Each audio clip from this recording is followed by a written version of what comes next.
Paz e bem, meus irmãos e minhas irmãs.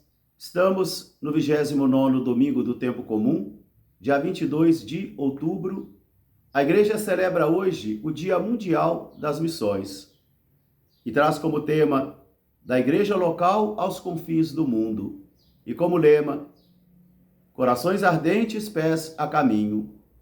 Hoje a família franciscana celebra a bem-aventurada Josefina Leroux. Ela era francesa e viveu de 1747 a 1794. E ela morreu mártir, porque ela se opôs à lei de exclaustração imposta pelos revolucionários da Revolução Francesa.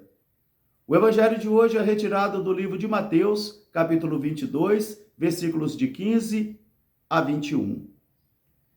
Naquele tempo, os fariseus montaram um jeito de apanhar Jesus numa palavra que o condenasse. E assim, eles enviaram os seus representantes, juntamente com alguns partidários de Herodes, e foram até Jesus. E chegando, perguntaram: Mestre, sabemos que tu és verdadeiro, que ensinas o caminho para Deus, que não te deixas levar pela sugestão de homem algum, e nem julgas de acordo com as aparências. Dizei-nos então, o que pensas? É lícito ou não pagar o imposto a César? Jesus, olhando para eles, respondeu: Hipócritas, por que quereis me apanhar numa armadilha de falsidade? Traga-me a moeda. Eles trouxeram. E ele perguntou: de quem é a imagem e a inscrição que está nesta moeda? Eles responderam: de César. Então Jesus respondeu: dai a César o que é de César e a Deus o que é de Deus. Palavra da salvação. Meus irmãos e minhas irmãs, hoje a nossa liturgia, toda ela está repleta de um convite a contemplarmos as manifestações do Senhor na história. Cada fato que ocorre na história está interligado ao plano de salvação do Senhor. Assim nos ensina hoje o profeta Isaías nesta primeira leitura, onde Deus se utiliza de um pagão, de um homem que não lhe conhece, de um rei, para poder fazer acontecer o seu plano de salvação. Assim nós aprendemos da tradição de Israel que o Senhor se revela nos fatos da história, que é na história que nós vamos contemplando a presença do Senhor e as intervenções dele também em nossa vida. Hoje no Evangelho, nós vamos nos deparar novamente com Jesus numa questão acirrada entre eles e os seus adversários. E agora os adversários de Jesus estão ainda numa violência mais acirrada e organizada, de tal modo que os fariseus e os herodianos, que eram opositores entre si em muitos pontos, agora eles se unem em torno da destruição de um adversário comum, Jesus de Nazaré. Após a purificação do templo, onde Jesus pegou o chicote e chicoteou aqueles que estavam ali os fariseus já haviam então tomado uma decisão séria de matar Jesus. Eles só iam esperar o melhor momento. Agora então eles armam novamente uma armadilha. E a armadilha está em torno então de uma questão séria. Deve-se ou não pagar o imposto a César? Se Jesus responde que não deve, Jesus será condenado então pelos romanos.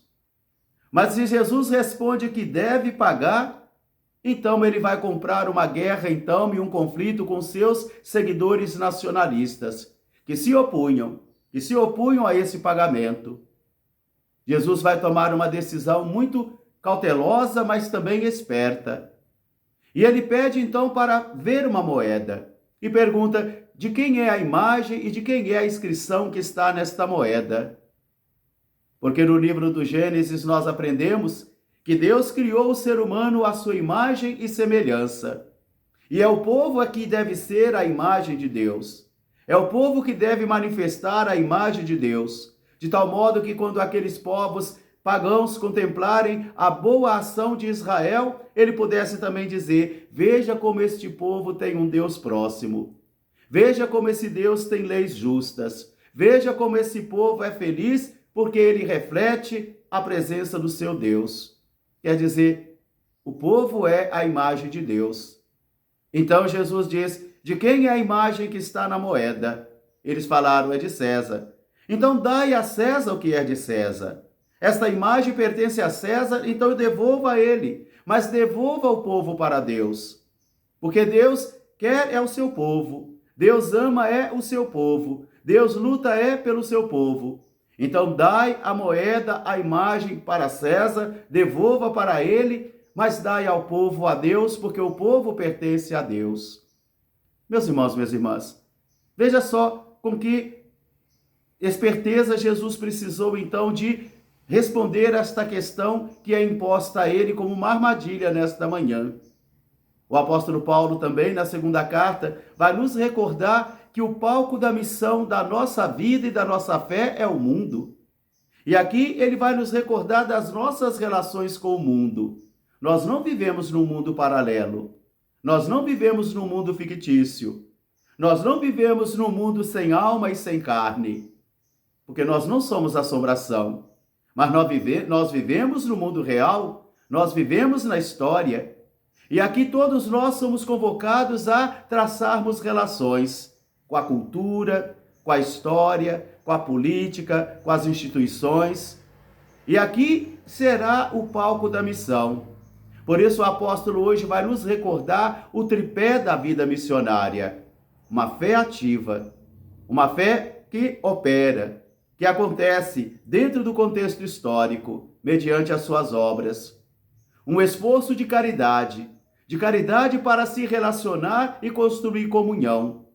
Um esforço, porque viver a fraternidade é um esforço. Exige um esforço de cada um de nós e grandes sacrifícios, porque essa comunhão e essa fraternidade não nasce por espontaneidade.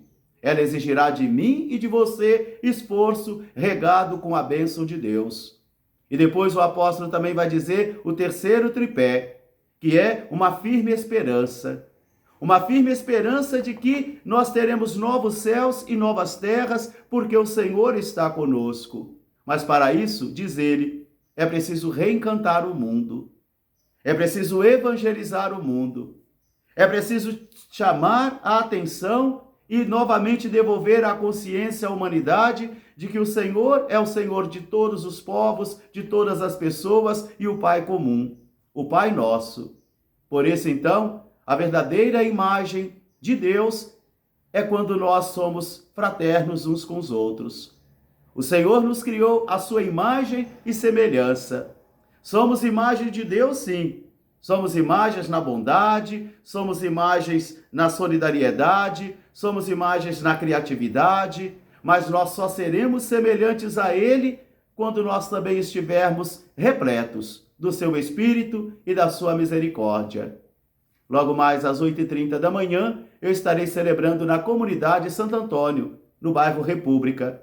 Às 15h30 na comunidade da Cachoeirinha e às 19 horas na comunidade, na Igreja do Sagrado Coração de Jesus, aqui em Carneirinhos. E quero aproveitar aqui para manifestar a minha gratidão e os meus parabéns aos 80 anos da nossa congregação mariana aqui de nossa paróquia. Que Deus os abençoe e que a mestra de vocês, a Virgem Maria, possa ser a pedagoga de novos céus e novas terras e principalmente de novas relações fraternas.